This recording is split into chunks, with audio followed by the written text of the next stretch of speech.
Hainaribasi Manipur की Meeyamna Tuminna Leipham Thokte Kupna Khannahouba Mathou tai NANDO LUWANG Hauzik Demarcation Tougani Hainaribasi Manipur की Meeyamna Tuminna Leipham Thokte masigi matangda yamna Kupna Khannahouba Mathou tai haina social activist Fairoism NANDO LUWANG na phongdorakli Wafam asi hauzik Meeyamna India amadi Myanmar gi square kilometer amaga 10 feet ki ngamkhai exchange tawbagi wafam ama haukiba July 13 ta di Diplomat magazine da phongkibagi matangda Meeyamna nungnangba poknaribasi gi matangda pauchi asiga unarubada NANDO LUWANG na phongdorakibani Mahakna makata na haikibada demarcation tawgadoriba mafam asi Manipur gi Chandel district ki mafam kharaga Myanmar gi sangaingda lariba Cabo Valley की मफम Kharga square kilometre अमग 10 feet मरी की चांग ओनबगी वाफम असिदा मणिपुर लेंगांगना करी फिरेप लौरे अमदी मियामना मसिदा अदुमक यारब्रा हाइबसी खनब तंगाई फद्रे India का Myanmar का ताइनरीबा मफम से kilometre लिसिंग अमग चाट्रो का निफु हुमदोइनी अमदी मणिपुर दा Myanmar का ताइनरीबा लमना किलोमीटर चहुंगा मौद्रा का Nipani ngamkhai isi ki chayen abasi ngalingai dagi adumak leirakpana kumja lising amaga chamapan humfuga tare ki March 10 da India amadi Myanmar laingap anigi marakta Indo-Burma boundary agreement ama Burma gi Rengunda khuyek pinakhi madugi matungda India amadi Myanmar gi official singna joint boundary commission ama semkhi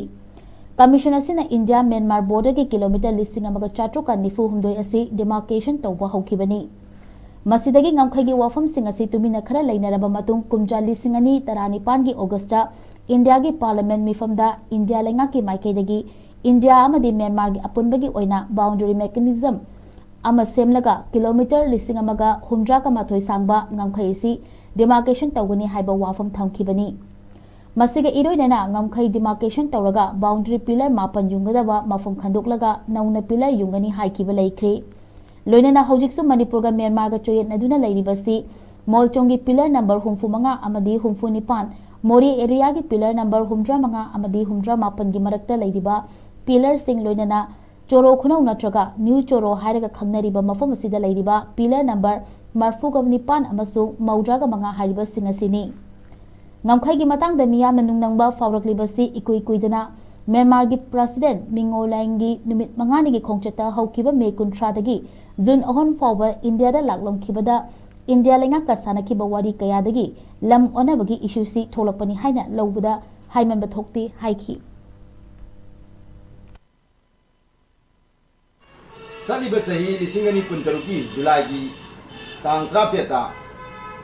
USA da phongba the diplomat haiba magazine da akoi gi Manipur ga mai ga pawm yoki karamba pawm ai kanda Manipur gi Chandel district ki mafam khara ga akoi gi Myanmar gi Cabo Valley gi mafam khara ga onthukna bri wafam ni kayam chawa lamno har gi 1.4 square mile ni masi kilometer do bodi ahum train ba kilometer khara ke bagi wafam ne ba masi gumba Manipur gi lam khara ga Myanmar romdagi lam Cabo Valley romgi lam khara sagang gi jendale ba lam khara ga wanani habisda Manipur government na yarabra adiga Manipur miyamna masida dum akoi gi kari firep logoni akoi gi firep amasu logum throi maramdi kai noi kanda sumaina Manipur gi lamsi akoi mafam marang khangdana mang hangadra na daga masi tawudai ba thaba si Manipur da woi jaga duri bra ai India da na woi jeram ba yai adi Manipur gi woi jaga woi jaga da ba phom simasu akoi yamna neina ba phom tai ba akoi Manipur gi lam ga chei na bai wa phom sigi matang da lising ani gi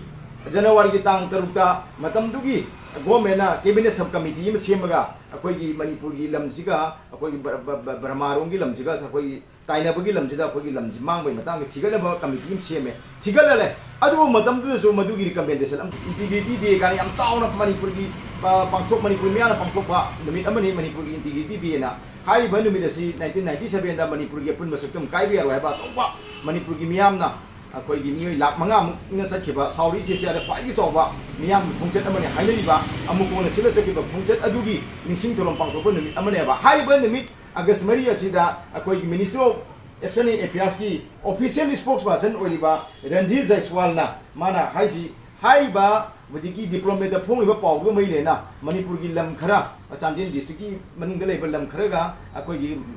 Myanmar gi sagang rijeng gi lam khara ga akoi wonthok wonjin tawbagi wa yam kupna khanaba leire haiba wafam hom le ado haiba Manipur gi lam ji Myanmar ga lam si kai wonthok hota ga su madu akoi gi parliament da wari amadi lobom change ba ado parliament gi akoi gi nungju mifam ji akoi July tang 10 dagi hauruga akoigi August ki tang tarago humdoida loidoi ni adubu haibasi August ki tang trom de loigodo busi akoi project ngasi August ki nipan oireba thabak togodure haiba wafum si akoi masi madi khangdre aduga Manipur ga Myanmar ga samnaiba kilometer so hum mogdai pangi matang sti am kumna senaraga Manipur akoi gi lamchi mangba yaroi haiba gi phire ama chena lahodragadi mamaida akoi gi hakta aduga Manipur gi lam pithukiba aduga sondana akoi gi kabo value de lam khar loguni ga haibasi